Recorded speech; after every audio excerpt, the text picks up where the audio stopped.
abanye bathi-ke ukuchitha uthando.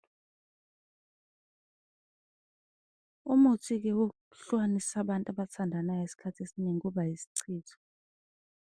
Miningi-ke imithi yokuchitha izithandani. Omunye umuthi-ke uyathakwa ekuchitheni abantu abathandanayo ukuze-ke kuphume le nto oyifunayo. Kahle kahle izindlela ziningi. Izindlela-ke zokuhlukanisa abantu abathandanayo ukufaka isichitho samasimba engakwazi. Ungakwenza ukuze-ke ahlukane nomuntu wakho, kodwa okumele ukwazi ukuthi-ke sewuqeda ikusasa lomuntu ngoba isichitho sikwenza unyanyeke ngisho emsebenzini, unyanyeke la ohamba khona ungathandeki. Izindlela zokumhlukanisa nendoda, umfakela isichitho, ukumcupha,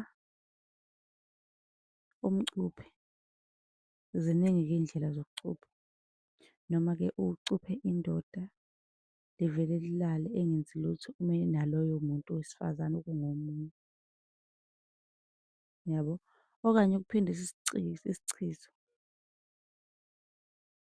Uqaphele-ke iy'nyanga ey'ningi-ke ziyakwazi ukuthi siphindise isichitho uma ugadla umuntu ngesichitho.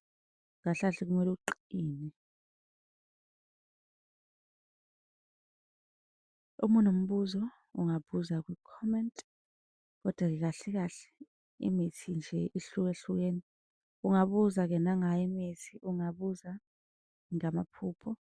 Ungakhohlwa futhi uku-subscribe-a.